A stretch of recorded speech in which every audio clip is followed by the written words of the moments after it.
So, for example, let's say that you don't have enough money, your bills are piling up, you're really feeling worried, which is your emotional indicator that you're focused differently than the source within you is focused. But let's say, and it is perfectly logical, you're experiencing a financial shortage and you are worried. So that's how you're standing in your physical body. Well, every time you focus upon this shortage, this problem of shortage, you are creating an equivalent solution. And your inner being is holding steady to the vibration of the solution. If we were talking about physical well-being, when your physical body is sick, you create a vibrational wellness that is more than was there before you got sick. In the same way that when you are experiencing exaggerated shortage, you're creating a vibrational equivalent of abundance that is more than it was before you experienced your shortage. So the problem actually, which as it came into focus, actually caused you to bring into focus an equivalent solution to which you do not have access while you are still worried.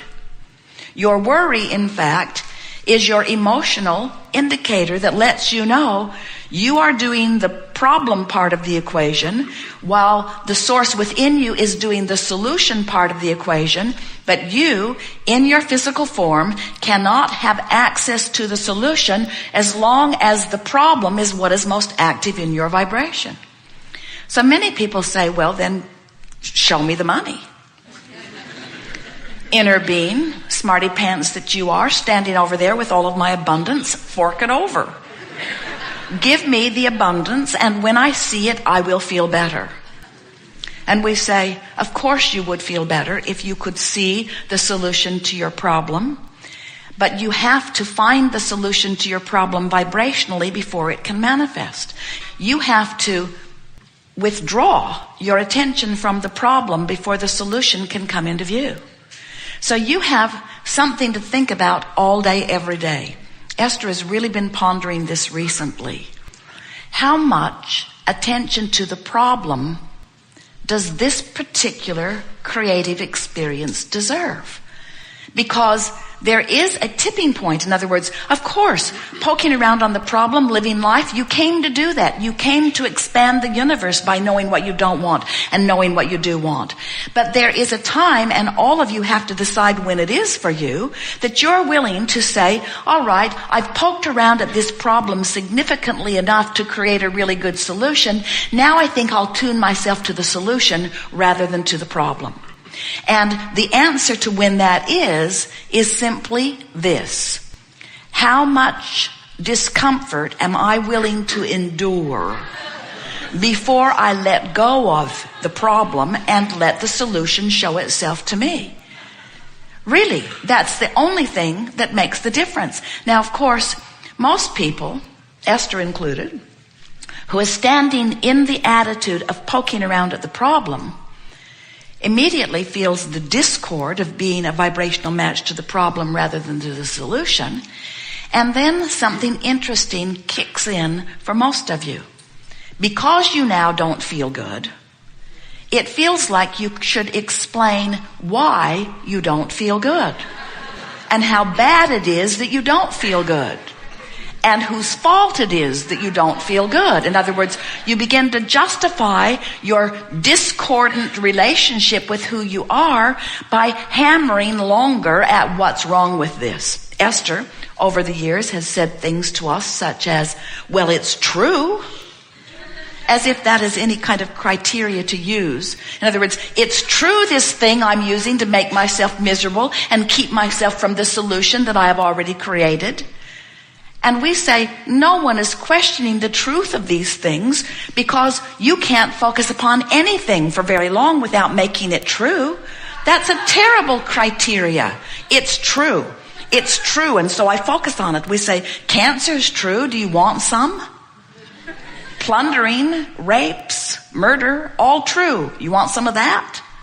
If you focus upon those things just because they are true, you open yourself to all kinds of things unwanted as well as wanted. We think a different criteria is in order. So rather than saying it's true, why not ask yourself, how does it feel? How does it feel? Because sometimes you can poke around on what you consider to be a problem and it feels interesting. And we want to say to you, we've never said it to you before, that if you are poking in the direction of what feels like a problem and it feels interesting, you're still in the vortex. In other words, if it still feels interesting, you are not separating yourself from who you are. You're working the contrast in a productive way from inside the vortex. Because in every particle of the universe, even where we stand in non-physical, there is wanted and unwanted. The difference between where we stand is that the differentiation between our wanted and our unwanted is so slight you could not from your physical platform even perceive it. So really, what we're wanting you to sort of come to an awareness of today, in the time that we are together, is how much grief am I willing to endure for the sake of expansion? And if we were standing in your physical shoes, we would say none.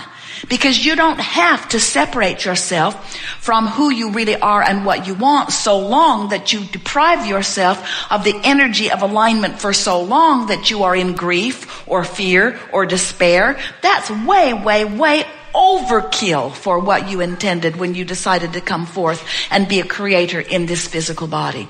Are you understanding what we're getting at? Some of you have been listening to us for a while, and we want to say to you that we think that you have done enough poking around in the contrast of your life experience to keep yourself happily busy in the manifestation for 20 or 30 lifetimes. We really do not think that you really owe anything to anybody and that you need to torture yourself into expansion. But we also want to say to you that we are not ready to state, nor will we ever be ready to state, that negative emotion is a bad thing, because it isn't. Negative emotion is your guidance system that lets you know that you are in this moment deviating from what? Deviating from the source? Yeah. Deviating from what you want? Yeah. Deviating from the solution while you cling to the problem? Yes. Deviating from the answer while you ramp up the question more? Yes. But the true deviation that we want you to be aware of is deviating from the expanded version of you. It's like life has caused you to vibrationally move forward into this vortex, and we'll talk more about what this vortex thing is, into this vortex. But you, for reasons of your own, and usually only intimately known by you, for reasons of your own, you are choosing to hold yourself back from the expanded version of you.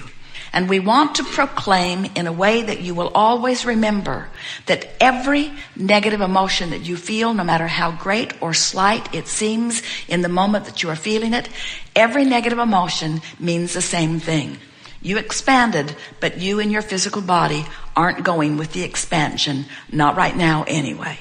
And the reason you're not going is usually because you'd rather be right than feel good. Because you've been sifting through all of the details of life, you've come to the conclusions of what you think's appropriate, and so you're standing in defiance of who you are as you proclaim the rightness of your malice against this unwanted stuff. And we want to say, and we think this is a good time to say it, you live in a universe that is attraction-based, which means there is no such thing as exclusion, which means when you shout no at it, it thinks you're saying yes. When you shout no, go away from me, unwanted person, unwanted experience, unwanted thought, unwanted whatever it is, get away from me. What you're actually vibrationally saying is, come to me by the attention that I'm giving to you. Because there is no word that proclaims come and go. There's only attention which always proclaims come. So if you say, I don't want that, You have to know that there is something that you do want that's formulating. And this art of allowing gathering that we are participating in together today is about coming to that discernment early on and turning your attention to what is wanted rather than pushing against what is not wanted. So we're going to talk to you briefly here about who you are, the origin of that which you see in your physical body. Your origin is vibration. You came into this time-space reality from non-physical. Now that's easy for you to figure out because you've been thinking about dead or alive. You've been thinking about heaven. You've been thinking about non-physical. And we want you to understand that you are always consciousness, which means you are an eternal being. And that non-physical consciousness existed long before the consciousness of you in this personality that you know as you. But here's the thing that most humans don't remember.